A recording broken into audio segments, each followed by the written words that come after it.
So, good evening, everyone, and first of all, thank you very much indeed to the British Embassy for putting together this event and for hosting me here this evening in Ljubljana.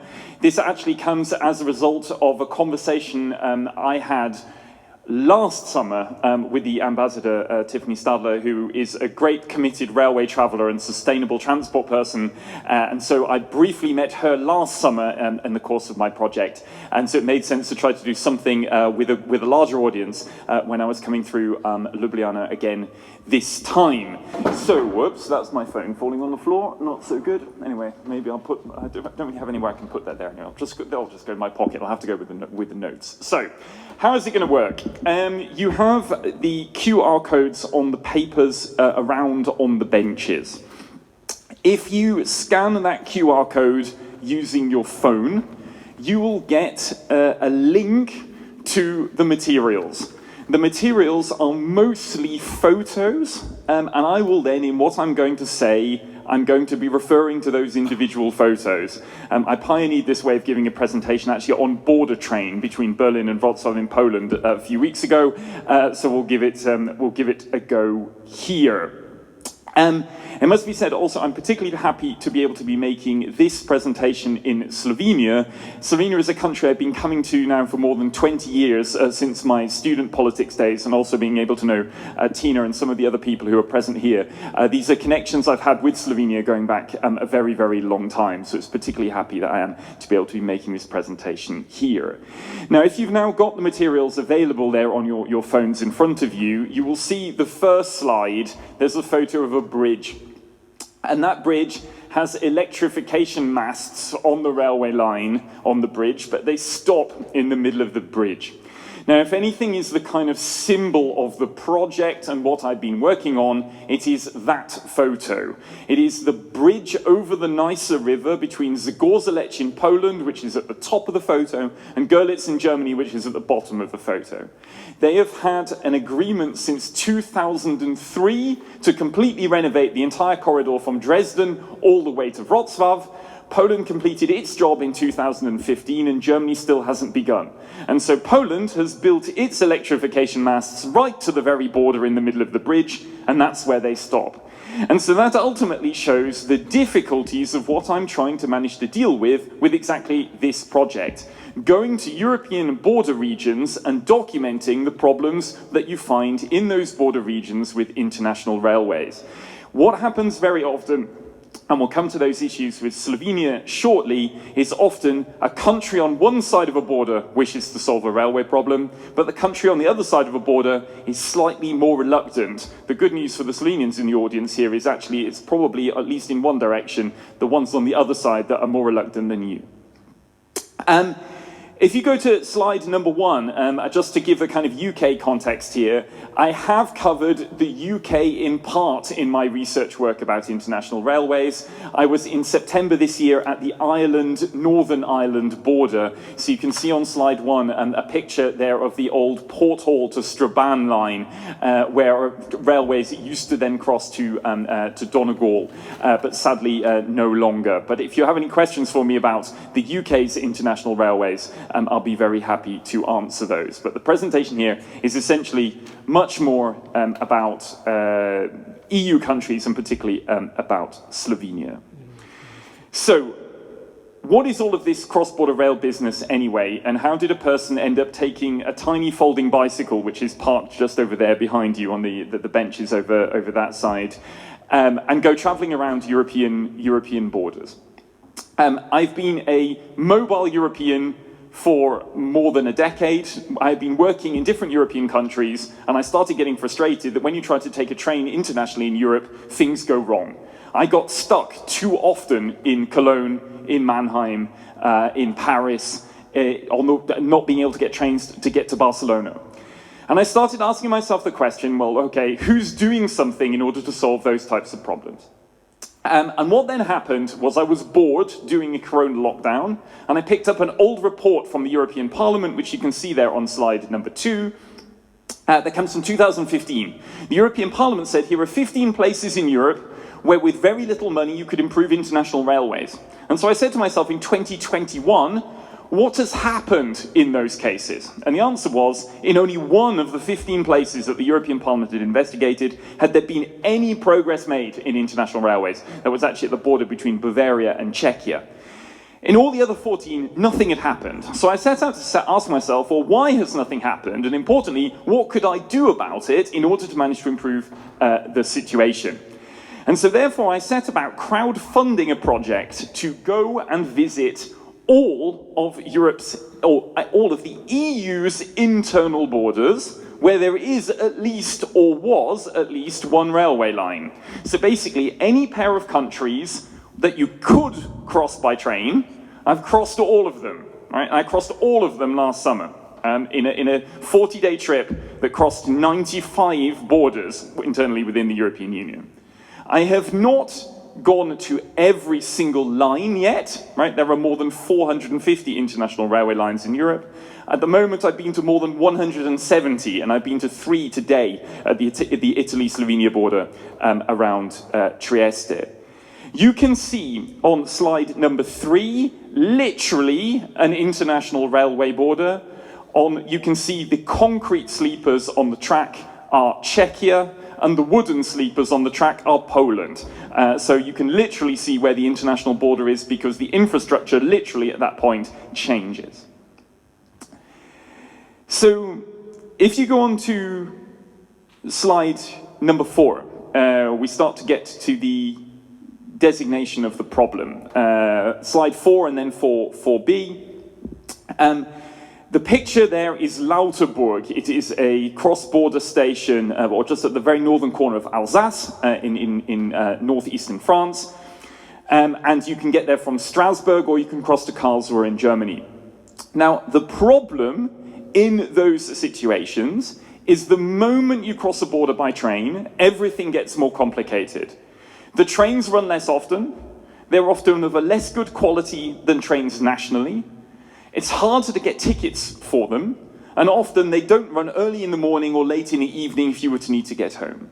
So those are the key problems which you find when you travel to international railway borders in Europe. That's the kind of problem diagnosis. On slide 5, you then have the designation of what I was trying to do. So I started in 2022 of crossing every internal border of the European Union you can cross by train. I have then followed up this year by going again to all of Germany's borders earlier this year. There's somewhere, I've read something wrong. Going to all of Germany's borders once more, and now I'm in the middle of a trip which is starting here, is taking me to Germany on the weekend, and is taking me all the way to Santiago de Compostela in Spain next week. So basically what I'm doing is, having learnt the lessons from last year, I'm now then trying to explain to people what those lessons are and what they could do politically in order to begin to fix them. You can see on slides 6 and 7 the maps of where I was last year and then where I'm currently on my way going. Now to the diagnosis of what to do. So on slide 8, you can see a rundown track which is actually at the border of Estonia to Latvia, but you could see similar rundown tracks covered in grass pretty much anywhere around the European Union. And ultimately, from all of this research, all these 170 borders I've been to, there are 4 types of problems that you encounter. The first is tracks have fallen into disrepair where they cross a border. Second is there are tracks, but there are no trains running on them. Sounds kind of absurd, but it happens quite often. Third, poor quality timetables prevent people crossing the border by train. And fourth, there are ticketing issues which make it very difficult for people to cross the border, right? Those are the categories that you essentially discover. And now I'm going to talk about all of those categories and apply them to the Slovenian cases, which I've researched and I have discovered. So if you look on slide 9, we are now at the very northeastern corner of Slovenia, at the border to Austria, Bad Radkersburg to Gornja Radgona.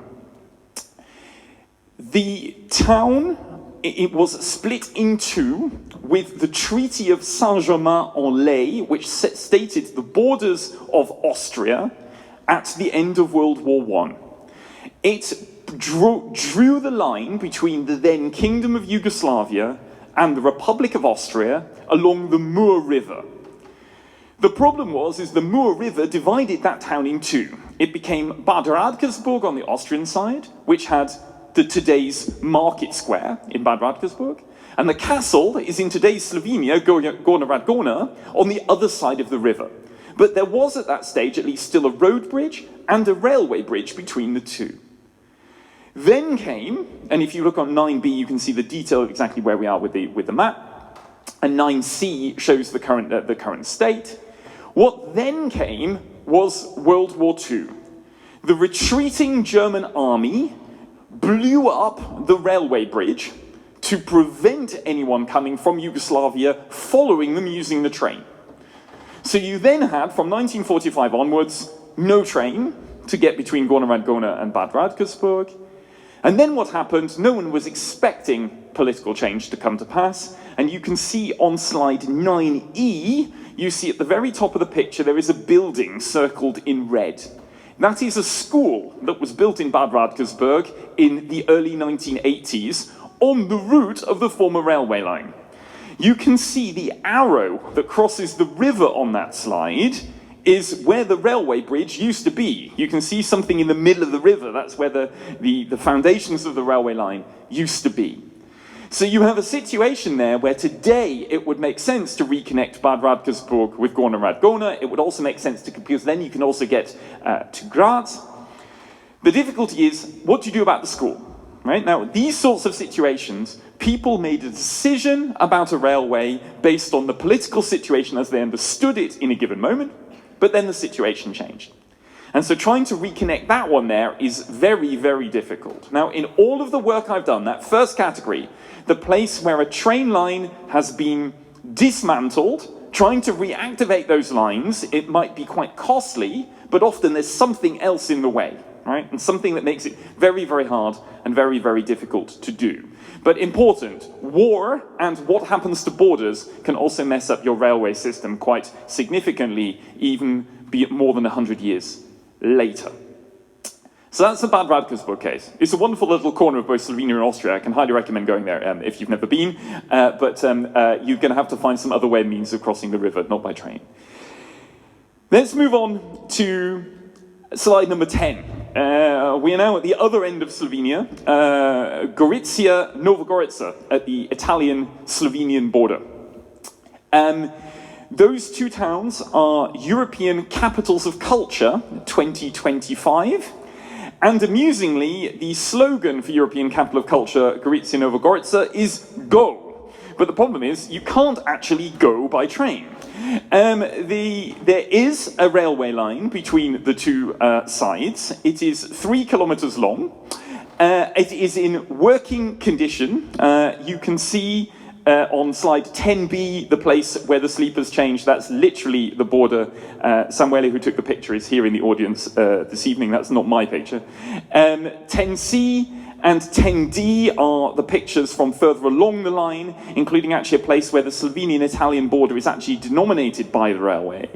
And then indeed the border crosses the square in front of Nova Gorica station.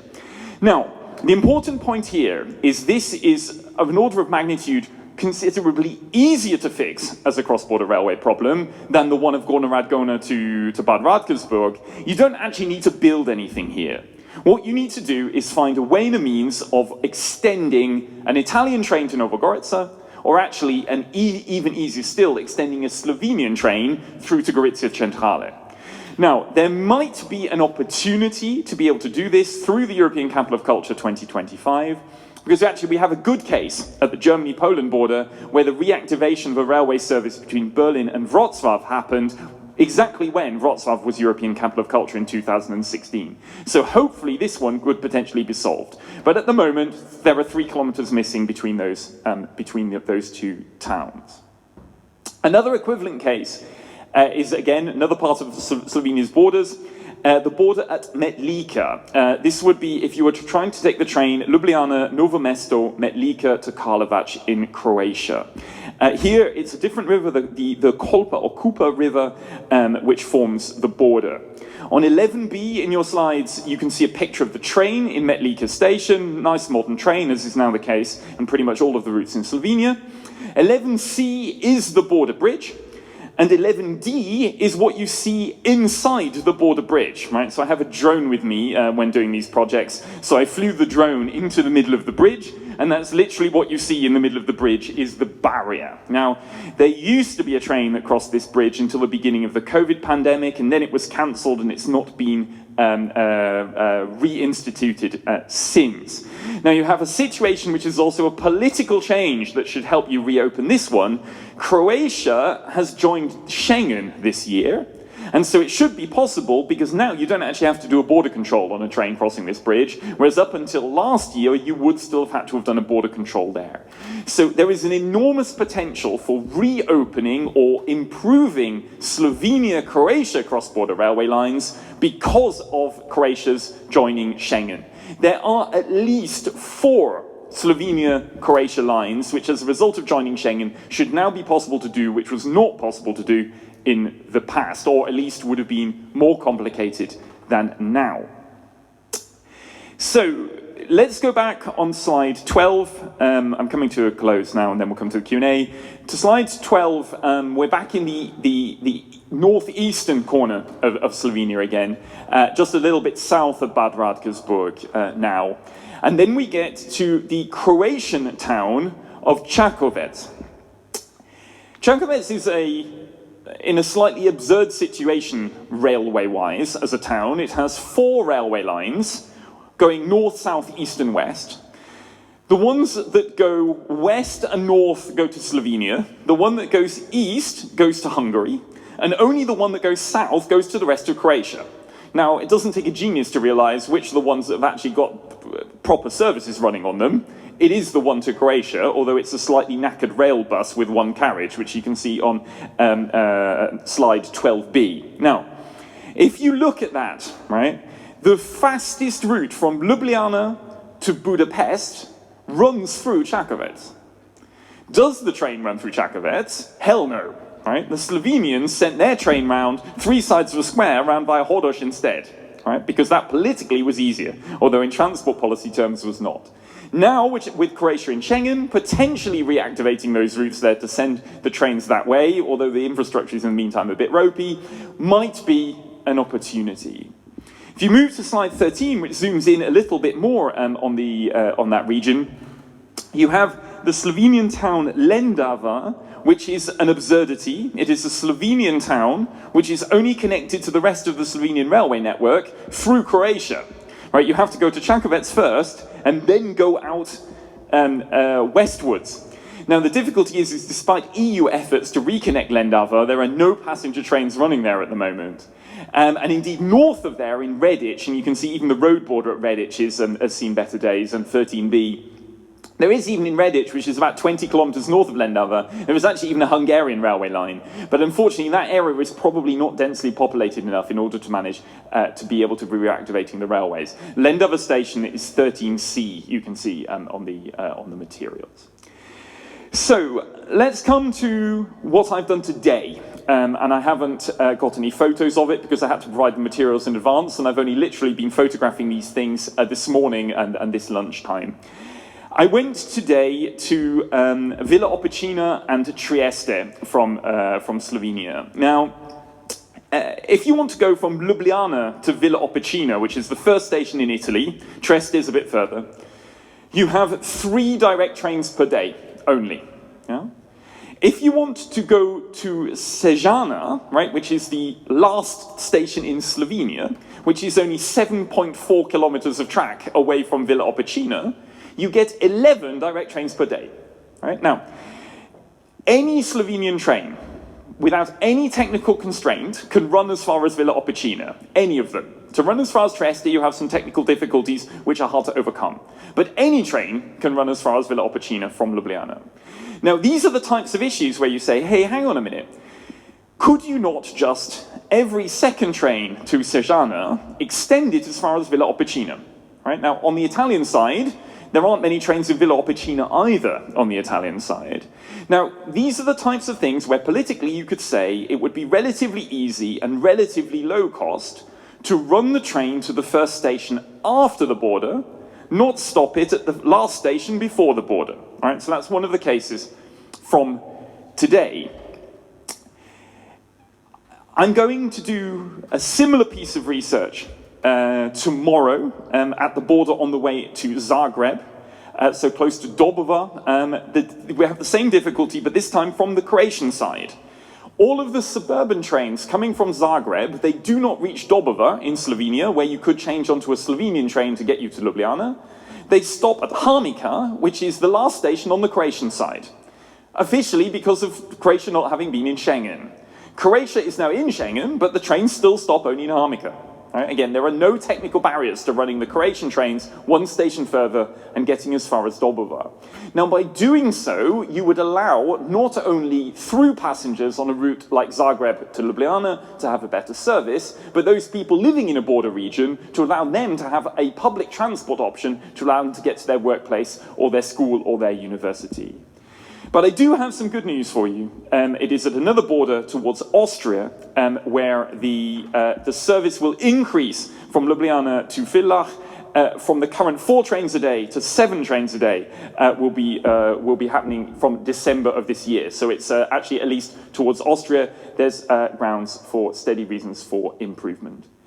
And I said in my diagnosis, and this is then the final point, there are often ticketing problems.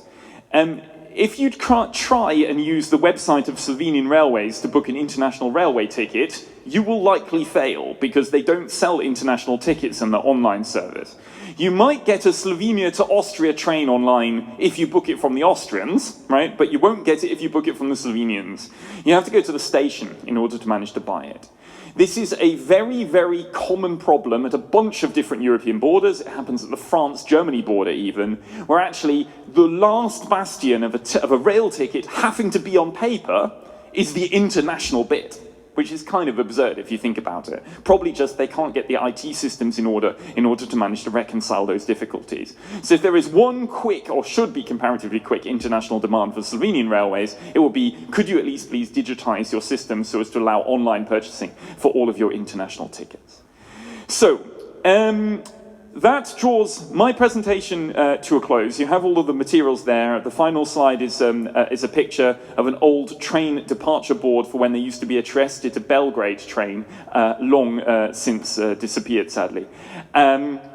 So I will draw my speech there to a close. Any comments or remarks you have, I'm of course happy to answer them about Slovenia's borders, or indeed, in fact, anything else to do with Europe's railways, and particularly anything that crosses a border and what does and doesn't work in those places.